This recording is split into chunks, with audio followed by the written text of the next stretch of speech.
And we're back in my truck. So we're on our way to a call that I went to the other day, and you'll see what's going on. So anyway, it was a no cool call, and there was a bunch of junk in the way, and I told them they need to move it because I ain't touching it. So anyway, we're going back there. So here we go.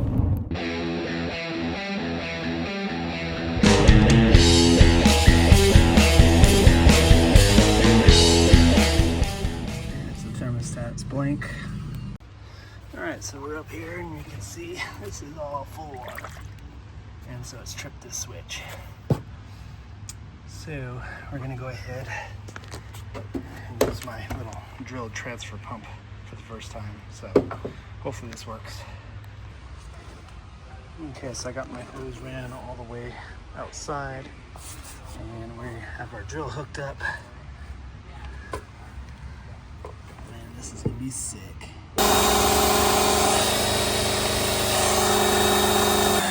This is so much better than the old way I just used to do this. Heck yeah, man. This thing worked great. I was able to do it in 10 minutes. That whole pan. And no buckets, nothing. Just straight outside. It's awesome. So I got this guy at Harbor Freight. It's a Drummond drill pump. And it does 350 gallons per hour. This thing is awesome. It was 17 bucks. So, yeah. I got it because I used to use that evaporative pump, but if there wasn't room, it wouldn't fit, so it was a pain in the butt. So I saw this thing, and I was like, I'm going to try this. And apparently it worked, so awesome. All right, well, now that the pan's empty, the unit just kicked back on. Apparently it's had a low charge in the past, so yeah. They put dye in it, so we're gonna do a dye search, and then we'll check the refrigerant charge too and see how it's doing. It just kicked back on. So this is what I used to use to clear condensate drain pans. But you can see it's just big and bulky, and sometimes it didn't fit, so I couldn't use it. So then I would have to use the shop vac, and that's no good. I'm throwing that away. Yeah, so this is the Sheezies. So this thing is awesome. Yeah, very simple, easy to use. And if it breaks, it's only 17 bucks. Awesome. Filter's trashed. Size 2025. Thermostat's back on, just need to set the clock. Alrighty then, so we're on the outside unit. I'm gonna check the pressures first just to see if there is just a dirty filter. And then we'll kind of go from there. But yeah, she's running. So let's go ahead and open this thing up and check the pressures. Alrighty then, so these are our pressures right now. My batteries for my other clamp, my suction line clamp died, so that's why I don't have a superheat. But I can see I have low subcool, low suction pressure, low evaporative, so it's probably going to be okay. It's probably just a little bit low, but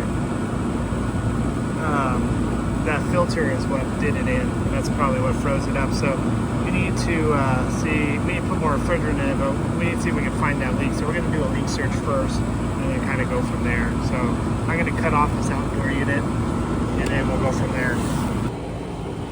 Alright, we're going to use the leak detector. I already tried using the UV light and the glasses. Didn't see anything. I'm just going to go over it with this. Just make sure. Then we'll go on the evaporator and check that out. I don't see any signs of leaks, but we're just going to do our due diligence here. These are my helpers right here. They're just cheering me on. Find that leak! Find that leak!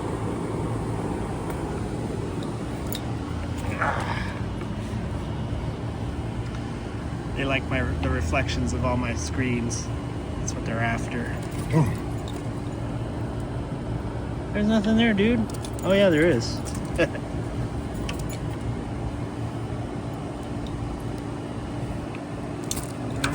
got nothing. Okay, so I don't know if you can tell, but the water level is above the drain, so drain's plugged. kill. Okay, yep. Sometimes looking at the notes can inhibit you. I was so worried about the previous notes that I didn't even think to check that first. All right, we got the transfer pump back, ran our hose. We're gonna go ahead and vacuum out the drain line first. It's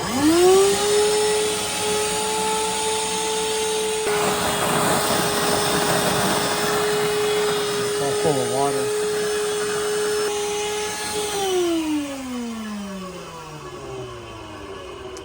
Alrighty, we got all the water out of it. Alright, so just looking for a leak.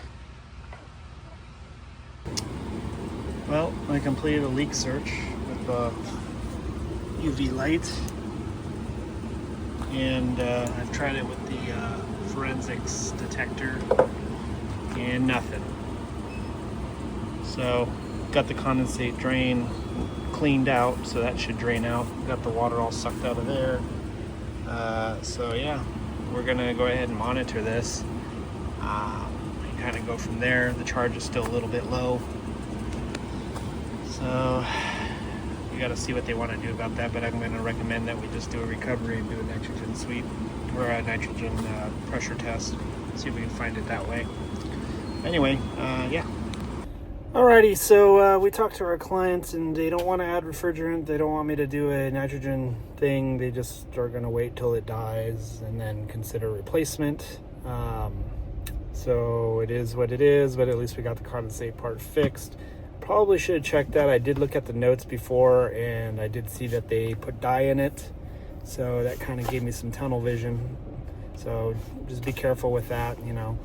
But yeah, anyway, we got that all fixed up, so we should be good to go. It does have a freeze stat in it, so if it does freeze, it should shut off the outdoor unit and let it defrost. So they're well aware of it. But anyway, hopefully this helps you out if you come across this. If you have to drain secondary drain pans like I did, get the pump. It's awesome. This is the first time I've used it, so we'll see how it lasts over time. I'm sure I'm not using it for its intentional reason, but anyway, again, hopefully this helps you out. So thanks for watching. Make sure you like and subscribe, comment, tell me what a horrible technician I am, hit that bell notification, and follow me on Instagram and Facebook. And if you want to support the channel, pick up some tools, pick up some work socks from Camel City Mill. Thanks for watching.